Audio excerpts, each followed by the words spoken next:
जय जय रघुवीर समर्थ, जय जय रघुवीर समर्थ, जय जय रघुवीर समर्थ. శ్రీ సమర్థ రామదాసు జీవిత చరిత్ర 5వ ప్రకరణం. హిందూ దేశ సంచారము. అతడు మహారాష్ట్ర దేశము విడిచి ఉత్తర హిందూస్థానానికి పోయి గయాక్షేత్రము చేరి అచట పూర్వము బుద్ధదేవుడు తపస్సు చేసిన మర్రి చెట్టు క్రిందనే కూర్చుండి 12 సంవత్సరాలు ఘోర తపస్సు చేసి సాటి లేని ఇంద్రియ నిగ్రహమును అసమానమైన ఆత్మజ్ఞానాన్ని సంపాదించాను. 12 ఏళ్ళు బుద్ధ వృక్షం కింద ఘోర తపస్సు చేశారు. అతడు అంతతో దనవి నొందక భరతఖండమున గల నానా భాగములకు పోయి అచ్చటి జనుల వేషభాషలను వివిధాచారాలను గ్రహించి సమస్త పుణ్యస్థలాలను చూచి తీర్థయాత్రలు సేవించి లోకానుభవము నార్జించి పిదప స్వదేశానికి పోవలెను అని సంకల్పించెను. తాను లేనప్పుడు తకిలీ గ్రామంలో స్థాపించిన మారుతీ దేవాలయానికి నిత్య పూజా కైంకర్యములు నియమముతో నడుపుటకు సర్వ విధములను ఉద్ధవుడే అర్హుడు అని వానిని ఆ ఆలయమున నుంచి పోయెను. కాలినడకను కాశీపట్టణానికి పోయెను. అచ్చటన అతడు శ్రీ విశ్వేశ్వర స్వామి వారి ఆలయము ప్రవేశింప పోవుచుండన అక్కడి బ్రాహ్మణులు వానిని అడ్డుపెట్టారు. అతని లంగోటి చూచియు జడలు చూచియు మలినమైన బట్టలను చూచియు అతడెవడో తక్కువ జాతి వాడని వారు భావించి అట్లు చేసిరి. అడ్డుపెట్టగానే అతడు వారితో వివాదపడక తిన్నగా అతడు అటు నుండి వెడలిపోయెను. రామదాసుడు అట్లు వెడలిపోగానే విశ్వేశ్వరాలయములో నున్న శివలింగము అదృశ్యమయ్యనట. అర్చకులు, ధర్మకర్తలు మొదలైన వారు మిక్కిలి ఆశ్చర్యపడి కలవరపడి ఆ వింతకు కారణము రామదాసుని రానీయక వెడలగొట్టుటయే అని నిశ్చయించిరి. వారు తొట్రుపడి వాని వెంట పరుగులెత్తి వానిని కలుసుకొని తమను క్షమించమని ఆలయానికి దయచేయుమని ప్రార్థించిరి. రామదాసుడు మారు మాట్లాడక మౌనముతో వారి వెంట విశ్వేశ్వరాలయమునకు పోయెను. పోయిన తోడనే లింగము ఎప్పటి ఎట్లా గుడిలో కనబడెను అట. అడ్డుపెట్టిన వారి గర్వభంగము అయ్యనట.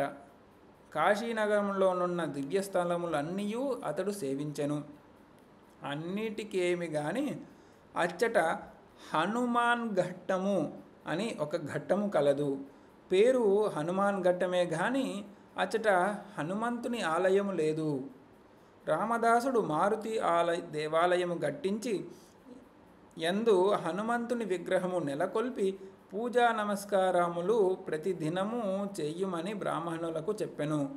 కాశీపురి నుండి రామదాసుడు అయోధ్యాపురికి ఏగెను. అయోధ్యాపుర దర్శనము కాగానే అతని ఆనందము మితిమీరెను. అయోధ్య రాముడు అంటే హనుమంతునికి ఇష్టమే కదా. సూర్యవంశ ప్రదీపకుడు, పితృవాక్య పరిపాలకుడు, పరమదైవతమునైన శ్రీరాముడు పుట్టిన చోటును, ఆ మహానుభావుడు రాజ్యమేలిన చోటును కనుగొన భాగ్యమును తనకు అబ్బినది అని అతడు ఆనందపరవశుడయ్యెను. జై శ్రీరామ్, జై శ్రీరామ్. అతడు అక్కడ కొన్ని దినములు గడిపి పిమ్మట మధురాపురము, గోకులము, బృందావనము మొదలైన దివ్యక్షేత్రాలను సేవించెను.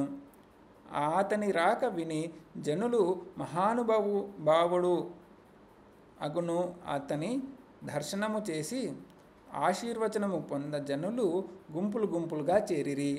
ఏలయనగా అతని కీర్తి అతని కంటే ముందే అచ్చటికి చేరెను.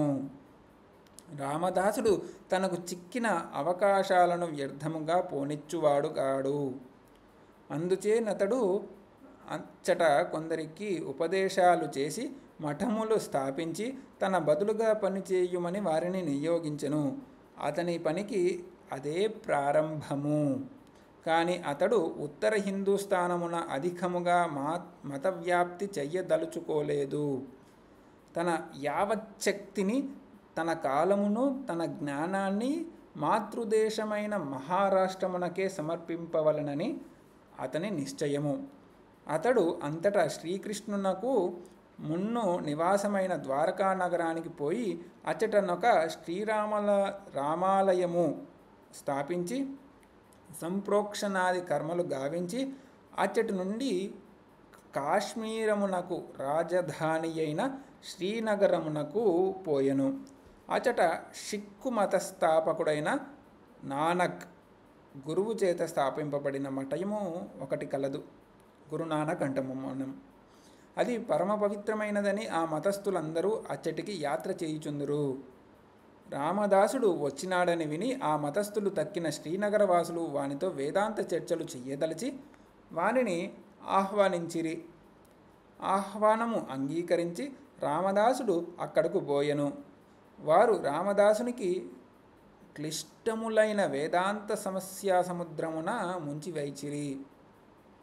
అతడు అవి లెక్కసేయక సమస్యలన్నిటికీ సమయస్ఫూర్తిగా యుక్తితోనూ నేర్పుతోనూ సమాధానములు ఇచ్చి వారిని జయించెను.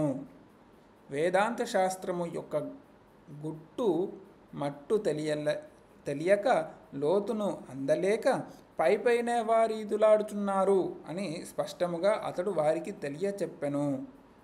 నానకు మతస్థులు అంటే గురునానక్ మతస్థులు వాదములో పరాజయము పొందితిమి అని ఒప్పుకొని అంతటి నుండి రామదాసును తమకు పరమ గురువుగా నంగీకరించితిమి అని చెప్పిరి. వారందరూ తమకు ఉపదేశము చెయ్యమని ప్రార్థించిరి. అందుకు అతడు సమ్మతింపక వారితో ఇట్లనియెను. మహాపురుషుడైన నానకు మత బోధ కత్తి అంచు వలె పదునైనది. గురునానక్ మతబోధ కత్తి వలె పదునైనది. మహమ్మదీయులు కూడా శ్రీరామ రామ రామ రామ అనుచుందురు. దానికి కారణం నానకు నందు గల జ్ఞానజ్యోతియే కారణము.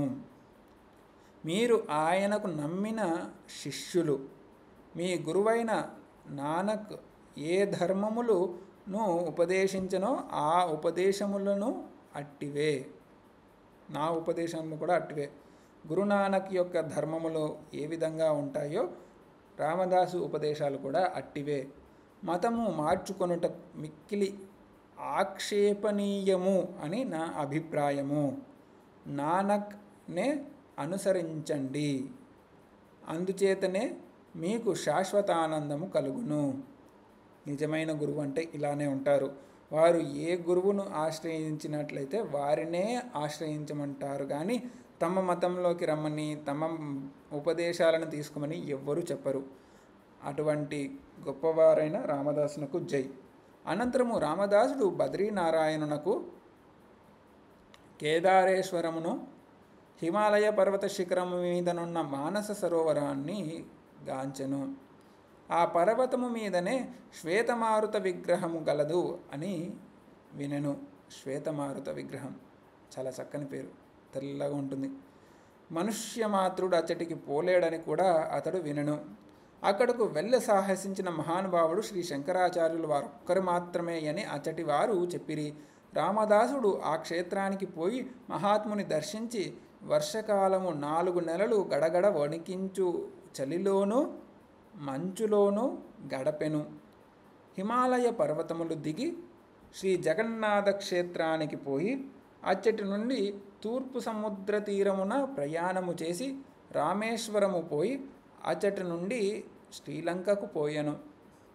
లంక ద్వీపము విడిచి రామదాసుడు పశ్చిమ సముద్ర తీరమున ప్రయాణము చేసి త్రోవలోనున్న పుణ్యక్షేత్రములను అన్నింటినీ దర్శనము చేసి క్రమముగా మహాబలేశ్వరము చేరెను. ఈ మధ్యకాలమున అక్కడక్కడ మారుతి మఠములు స్థాపించి వాని యందు పూజా పురస్కారములు జరుగునట్లు చేసెను. ఇట్లు 12 సంవత్సరములు ఆసేతు హిమాచల పర్యంతమైన భరతఖండమంతయు యాత్రలు సలిపి ఎట్టకేలకు నాసిక్ చేరెను. అక్కడ తన ప్రియ శిష్యుడైన ఉద్ధవుని కలుసుకొని అతడు తన కృత్యాలను శ్రద్ధాభక్తులతో చేయుచున్నట్లు విని సంతోషించెను. పిమ్మట పవిత్రమగు గోదావరి జలమున స్నానము చేసి అతడు దేవుని ఆలయమున కరిగి నమస్కరించి ఇట్లనెను: భగవంతుడా శ్రీరామ, మీ అనుగ్రహము చేత ఈ 12 సంవత్సరాలు పుణ్యక్షేత్రముల సేవించి యాత్ర సలిపితిని. ఈ యాత్రలో ఏ పుణ్యము సంపాదించితినో అది ఎల్ల శ్రీరామార్పణము అని మీకు సమర్పించెదను, మీకు అర్పించెదను. కరుణించి స్వీకరించుము. శ్రీరామార్పణమస్తు అని పలికి శ్రీరాముని హస్తములలో జలము ధారబోసెను. ఈ యాత్ర ఎంతయు రామదాసుడు జీవనాధారము లేక చేత ధనము ఏమీయూ లేక కాలినడకనే జరిపినని పాఠకులు గ్రహింతురుగాక. రామదాసుడు పాదచారి అయిపోవుట చేత భరతఖండమున గల మండలములన్నింటిలో జనుల ఆచార వ్యవహారాలను గ్రహించుటకు అవకాశము కలిగెను. ఈనాటి యాత్రలకు రామదాసుడు 17వ శతాబ్దమున చేసిన యాత్రలకు చాలా భేదము కలదు. ఈనాటి వారు ఓడలలోనూ ధూమశకటములలోనూ నెక్కి పయనములు చేస్తారు. షిప్స్లలో, ట్రైన్స్లలో, బస్సులలో, ఫ్లైట్లలో చాలా పరికరాలు వచ్చాయి. ఆంగ్లేయ కనీయన రస్కిను అనే అతడు రైలు ప్రయాణం నిజమైన ప్రయాణము కాదు అని వక్కాణించెను. అనినా ఒక బంగి పొగబండిలో పడవేచి ఒక చోటు నుండి మరొక చోటికి పంపినట్లే మనుష్యుని కూడా ఒక చోట పొగబండిలో నెక్కించి మరొక చోట దింపుదురు, కాన అది నిజమైన ప్రయాణము కాదని అతడు పలికెను. నిజముగా రామదాసుని మత సంబంధమైన తీర్థయాత్ర అయినను అతడు ఏగిన చోట ఎల్లన అక్కడ స్థితిగతులన్నింటినీ తన భవిష్యత్ కార్యానికి అనుకూలంగా చేసుకొనున్నట్లు గ్రహించెను. ఒక స్థలములందు అతడు ఇట్లు చెప్పెను: ఈ ప్రపంచము అనేక విధములైన మనుష్యులతో నిండియున్నది.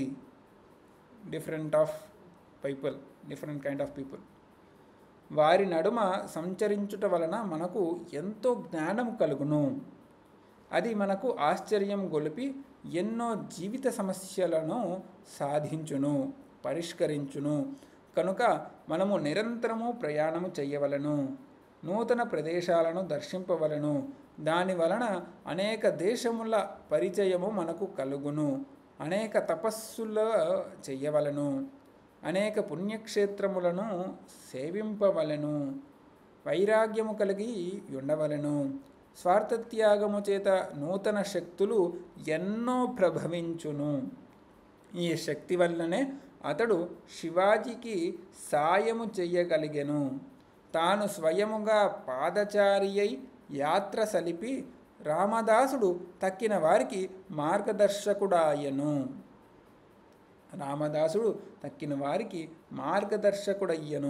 ఈనాడు లోకసేవ ప్రయత్నించువారు విఫల ప్రయత్నులగుటకు ముఖ్య కారణము ఏంటంటే జనసామాన్యముతో సంబంధము లేకపోవుటయే. జనులతో కలిసిమెలిసి ఉండని వాడు జనుల పక్షమున గట్టిగా పని చేయలేడు. కావున రామదాసుడు నానా విధములైన జనులతో మనము సంబంధం కలిగి ఉండవలనని బోధించుచుండును. కూపస్థ మండూకము వలె ఒక చోట కూర్చుండెడివాడు సకల వ్యవహారాలు చెడగొట్టుకొనును. కావున దేశాటనము చేసి అనేకులతో సంభాషింపవలెను. జై జై రఘువీర సమర్థ, జై జై రఘువీర సమర్థ, జై జై రఘువీర సమర్థ. జై శ్రీరామ్, జై శ్రీరామ్, జై శ్రీరామ్.